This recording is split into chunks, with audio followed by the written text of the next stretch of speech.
Organized team activities continue. We have an Aaron Rodgers sighting in Pittsburgh. It's great. I mean, I get to play with another Hall of Fame quarterback. Lamar Jackson was not at the start of Ravens offseason team activities today. Lamar's been one of our leaders of the offseason program. Do expect him to be back soon. Falcons also in OTAs today. Who's that starting quarterback going to be? I say I'm running my own race. You know, I can't look in another lane. Teletubbies. What color is your favorite Teletubby? Green.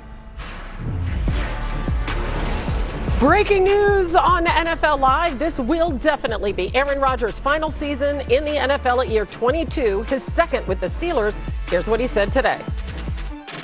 Yeah, I love Mike T. I mean, I really appreciate the opportunity to come in last year and love my experience with him.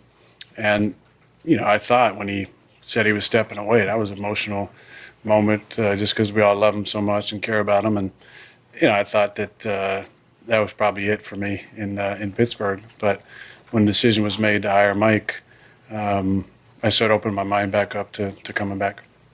Two more. Aaron, do you believe this could be your last year, or do you even think of that right now? Yes. This is it, yeah. All right, so kudos to the reporter who slipped that question in at the end, and our reporter, Steelers reporter Brooke Pryor. What more can you tell us about the news of the day? Not only Rodgers obviously decided to come back and play under Mike McCarthy, but the decision finally to make this his last season. Yeah, Hannah, I think a big part of Rodgers coming back is that Mike McCarthy factor. And Mike McCarthy would not be in Pittsburgh maybe if it weren't for Aaron Rodgers, because Rodgers said today that he actually suggested to Omar Khan early in the offseason, hey, maybe you guys should interview Mike McCarthy to get an outside perspective going into this head coaching search, because it felt like, you know, guys that were in the Sean McVay tree, the Kyle Shanahan tree, those were the guys getting a look. And he said, what if we revisited one of my old friends, one of my old head coaches in Mike McCarthy? And Rodgers said today that it has felt surreal. There have been a lot of pinch me moments being back here in the building with Mike McCarthy. For him, it was that 8 a.m. meeting Monday morning. He said he felt like he was the 22-year-old back in 2006 in Mike McCarthy's first meeting. And McCarthy said the special moment for him was walking out on the practice field with Rodgers for the first time on Monday. And this is just the start of a lot of pinch me moments, and what Rodgers said was a full circle moment to be here playing with Mike McCarthy again. It is crazy. It's absolutely something that neither of them could ever have imagined. But here we have it. They are together for his last season. It will happen as a Pittsburgh Steeler. Brooke, thank you so much. And as we take a look at the farewell tour, if you will, we see some of those games highlighted. Week 7 in Paris. That feels very Rodgers-esque, that kind of trip. Looks like a lot of fun. They'll play the Broncos on Black Friday. We have Monday Night Football with Aaron Rodgers. And then, interestingly, the season ends at their arch rival, the Ravens. Booger, what do you make of Rodgers not only reuniting with McCarthy, but what this last dance is going to look like? Well, I think you're going to get the best of Aaron Rodgers, whatever he has left. I think I've been on record saying that I thought Aaron should have retired after last season. But the fact that Mike McCarthy comes in and you're going to reunite this pair, the synergy that's there from their time in Green Bay, they probably can finish each other's sentences. They know each other's tendencies, what each other wants, all those different things. You throw in some of the weapons that he has, because you got DK Metcalf, you got Roman Wilson, you got Michael Pittman Jr., Jeremy Bernard. There are some weapons there in Pittsburgh for this offense to exploit. And so I think you're going to get whatever Aaron Rodgers has left.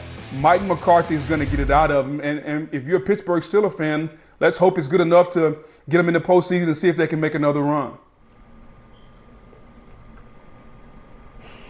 Yeah, this will be interesting, because I think, quite honestly, if I'm Mike McCarthy right now, I'm thinking, you know what, I don't want to put too much on Aaron Rodgers. I really want to kind of lean into how this team's really been constructed, which to me looks like it's going to have a big, strong, physical offensive line that should be able to really capture the line of scrimmage and run the football.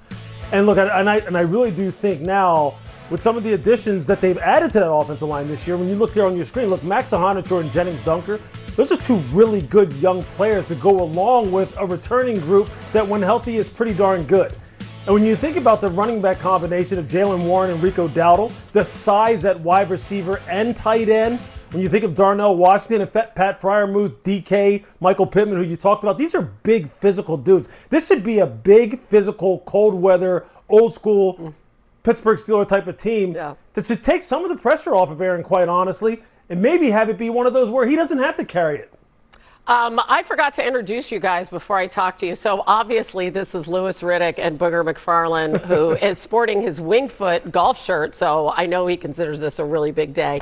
Guys, Rodgers, by the way, would be eligible for the Pro Football Hall of Fame in 2032. All right, this is new on NFL Live. Joe Burrow speaking today about the additions the Bengals made this offseason and his expectations for 2026. I just think we know where we needed to be better, and we went out and aggressively made it happen. We filled some holes that we had from years past, got better at a lot of positions, signed the best free agent safety, got the best D tackle in the league in my opinion. So we have everything we need in that locker room. We just got to go and make it happen. Number one thing is you have to win, and we're going to go win a lot of games this year and play great and win a Super Bowl. And I think this is the most talented roster that we've had since I've been here. Wow, that's, saying a lot. Went to the Super Bowl in 2021. Their offense certainly was better than their defense last year, but the offense definitely took a dip from the year before. They ranked in the bottom half of the league in offensive efficiency after they were 6th in the NFL 2 seasons ago. Obviously, a big reason for that is Burrow played a career low 8 games last season with that turf toe. But Lewis, with a healthy Burrow, he says it's the most talented team he's been a part of in Cincinnati. What's the ceiling for this team if indeed they have him for a full season? I think, honestly, look, the playoffs are the floor. I think that's just the starting point. You have to get into the playoffs. Otherwise, I think there's going to be major changes, and it may start with Joe. It may start with Joe saying, you know what, I'm out of here. Enough of this. If we have all these people and all this talent on paper, which everyone talks about at this time of year, and we still cannot make a dent in the North and become real contenders in the North and maybe win the North, get into the playoffs, get a home playoff game, and see if we can get there to that AFC title game, then, where else do you turn? Usually at that point, it's time to blow it up. It's time to blow it up from the decision makers on down. And I think that's really what Cincinnati is facing. He's right. They did address the defensive side of the ball, the front seven in particular. They loaded up on people both in free agency and in the draft. And they invested a number 1 pick last year in Shamar Stewart. The safety that he's talking about is Brian Cook, who comes over, from the Kansas City Chiefs. There's Dexter Lawrence on your screen. They draft Cassius Howell. They signed Boye Mafe. They got Jonathan Allen. They got all kinds of dudes. Now it's up to the coaching staff to develop and utilize. That's the most important part of this whole team building process anyway. The development and utilization of the players that you acquire.